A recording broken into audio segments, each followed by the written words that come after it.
Hello dear student, welcome back to my YouTube channel. आज फिर से नरेशन जो चैप्टर है इसी टॉपिक के साथ मैं उपस्थित हुआ हूँ और ये नरेशन टॉपिक का वीडियो नंबर 3 है। 1 और 2 आप सभी ने बहुत अच्छे से देखा और 3 लेके मैं आप सभी के सामने फिर से आया हूँ। और इसमें एक बहुत ही माइनर चीज़ जो पार्ट 1 वीडियो और पार्ट 2 वीडियो को हम समझ चुके हैं, वहाँ के जस्ट बाद ये छोटी सी चीज़ें हैं जिसको समझ लेना है। इसके बाद जो वीडियो नंबर 3 बन जा रहा है, इसके बाद 4, 5 और 6 जो वीडियोज होगा आगे का नरेशन का, उसमें ही सारे रूल्स और वर्कआउट होंगे। जितना नरेशन का रूल होता है रूल होगा उसमें, उसके बाद रूल्स के बाद बहुत सारे क्वेश्चन का सॉल्व आउट और ये सभी चीज़ देखने को मिलेगा। वर्कआउट भी मिलेगा उसमें होमवर्क की तरह, तो वो वीडियो एक खास होने वाला है। और ये तीसरा वीडियो जो हमारे अंडरस्टैंडिंग और कंसेप्ट के लिए है, आप सभी देख पाएंगे। मैंने 2 हिस्सा बताया है, मैं शुरू से कहते आ रहा हूँ। नरेशन 1, 2 दोनों वीडियो में मैंने मेंशन किया है डायरेक्ट स्पीच और इनडायरेक्ट स्पीच। डायरेक्ट स्पीच में फिर से एक बार कह दूं कि डायरेक्ट स्पीच और इनडायरेक्ट स्पीच में मतलब क्या है। डायरेक्ट स्पीच में हम अपनी बातों को, मतलब किसी भी आदमी का जो बात होता है उसके बातों को जब हम रखते हैं किसी के सामने या कहते हैं तो एज इट इज कहते हैं, जो कहते हैं। लेकिन इनडायरेक्ट स्पीच में किसी के सुने या कहे हुए बात को जब हम उसको रखते हैं तो वो हमारा अपना भाषा होता है। हम अपनी भाषा में जब रखते हैं तो वो इनडायरेक्ट स्पीच होता है। अब इसमें एक चीज़ है कि मैंने एक सेंटेंस बनाया था जिसमें रिपोर्टिंग वर्ब और रिपोर्टेड स्पीच का हिस्सा बताया था। रिपोर्टिंग वर्ब जो था वो इन्वर्टेड कोमा के बाहर था और इन्वर्टेड कोमा के अंदर में जो था उसको रिपोर्टेड स्पीच कहा गया है। ठीक है, अब ये जो डायरेक्ट स्पीच है, तो डायरेक्ट स्पीच में अगर रिपोर्टिंग वर्ब हमारा ये सभी रहता है, जो रिपोर्टिंग वर्ब का हिस्सा होता है उसमें अगर ये सभी लगा हुआ है, ध्यान से देखेंगे, से लगा हुआ हो, सेज लगा हुआ हो, सेड लगा हुआ हो, सेड टू लगा हुआ हो, सेज टू लगा हुआ और से टू लगा हुआ, तो इसको हम कैसे बदलेंगे इनडायरेक्ट बनाते समय। यानी कि नरेशन का एक हिस्सा हो गया जिसमें रिपोर्टिंग वर्ब यहाँ रहता है, इन्वर्टेड कोमा में रिपोर्टेड स्पीच रहता है, यहाँ पे जो रहता है उसको रिपोर्टिंग वर्ब कहते हैं। रिपोर्टिंग वर्ब में ये सभी आते हैं और ये सभी आए हो तो रिपोर्टेड स्पीच में इन सभी को कैसे बदलेंगे। तो अगर ये से आया होगा तो से का से ही रहेगा, सेज आया होगा तो सेज का सेज ही रहेगा, सेड आया होगा तो सेड ही रहेगा, सेड टू आया होगा तो टोल्ड हो जाएगा, सेज टू आया होगा तो टेल्स होगा और से टू आया होगा तो टेल हो जाएगा। यानी कि बदलने का तरीका यहाँ पता चल गया। ये कब? जब सेंटेंस असर्टिव में हो तब। असर्टिव कह लीजिए, अफर्मेटिव कह लीजिए। जो हमारा सेंटेंस हो, जैसे I want to be a doctor, Ram says to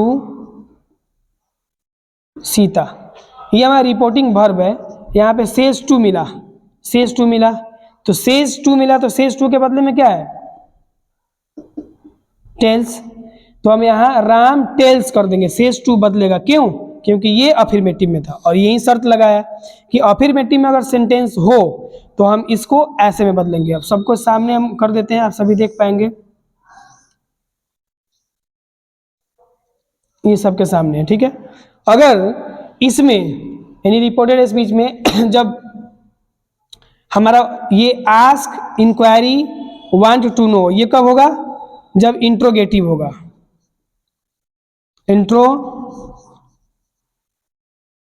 जब इंट्रोगेटिव में होगा, हमारा जो रिपोर्टेड स्पीच होगा उसमें अगर इंट्रोगेटिव का सेंटेंस होगा तब hमारे ये सभी जो डायरेक्ट स्पीच में आए हुए रहते हैं वो बदलते हैं 3 ही चीज में, बस याद रखना, आस्क में, इंक्वायरी में और वांट टू नो में। उसी तरह जब इंपरेटिव का सेंटेंस आता है, इंपरेटिव में मैंने पिछले वीडियो में बताया था कि रिक्वेस्ट आता है, ऑर्डर आता है, सजेशन आता है। इंपरेटिव जिसको आदेशात्मक कहते हैं,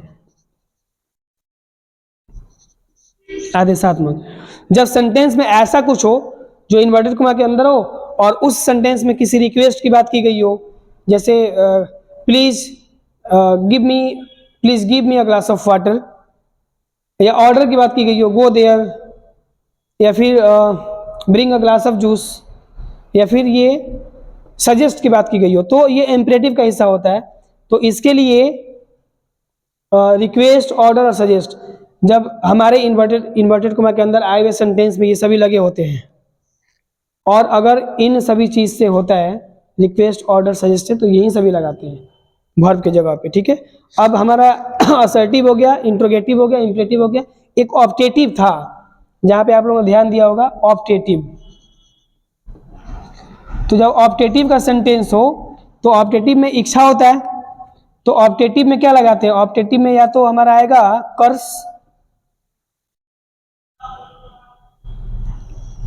कर्स आएगा, या प्रे आएगा, या ब्लेस आएगा, ठीक है।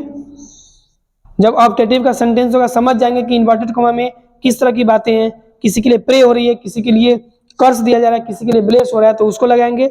और लास्ट में था एक्सक्लामेशन,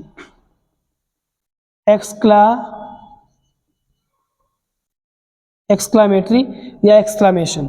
तो इसमें क्या था, ये सभी मिलेंगे ना, तो इनडायरेक्ट स्पीच बनाते समय इन सभी को हटा के और सेंटेंस में आए हुए भावनाओं को, उसके सेंस को समझेंगे, और उसमें exclaim with Joy, sorrow, surprise, आप समझ पाए होंगे। यानी कि जब एक्सक्लेमेटरी में सेंटेंस आया होगा तो एक्सक्लेम इट जॉय, खुशी से आया होगा, या एक्सक्लेम इट सॉरो, दुखी से आया होगा, या एक्सक्लेम इट सरप्राइज, आश्चर्य से हो क्या होगा। तो आश्चर्य, दुख, सुख, ये सभी की बात जब हो और उसमें एक पहचान ये होता है, नीचे लगा होता है, तो एक्सक्लेमेशन में उसको ऐसे बनाएंगे।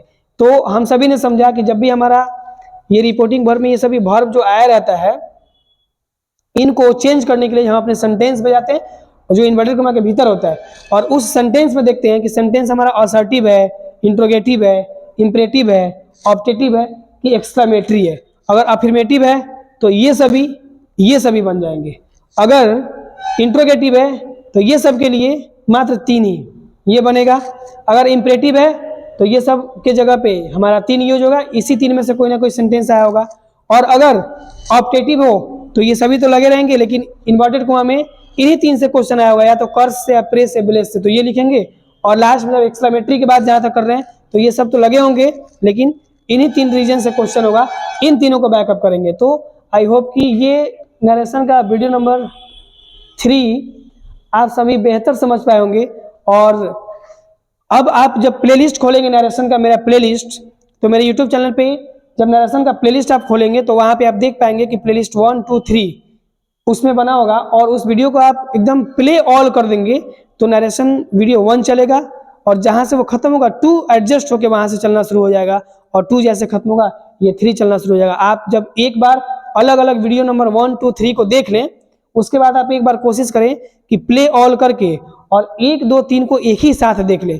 अगर आप 1, 2, 3 को अलग अलग देख के अंडरस्टैंडिंग बना सकते हैं, कंसेप्ट को समझ सकते हैं, डिफिनेशन को समझ सकते हैं, उसके सारे क्राइटेरिया को समझ सकते हैं तो आप एक बार तीनों वीडियो को एक साथ देखेंगे, बहुत ही रिलैक्सेबल आपके लिए वीडियो होगा, बहुत ही इंपॉर्टेंट वीडियो आपके लिए हो जाएगा।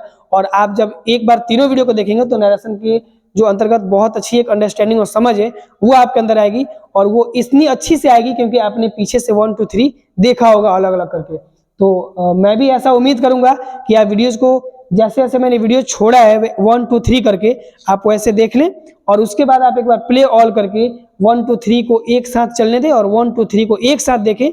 मतलब मैं एक दावे के साथ कहता हूं कि आपको नरेशन बहुत आसान लगने लगेगा और आप इसको समझ पाएंगे। अब हम जब नेक्स्ट वीडियो में मिलेंगे जहां पे 4, 5 और 6 वीडियो नंबर मेरा आएगा, वहां पे हम लोग रूल्स रेगुलेशन को पढ़ेंगे, इसके क्वेश्चन को सॉल्व करेंगे, डायरेक्ट से इनडायरेक्ट, डायरेक्ट से इनडायरेक्ट और इनडायरेक्ट से डायरेक्ट बनाएंगे, और वहां पे कुछ होमवर्क टाइप का वर्कआउट भी करवाया जाएगा जहां पे नरेशन खत्म होगी। तो ऑलमोस्ट अभी 3 वीडियो रिमेनिंग है जो आएगा।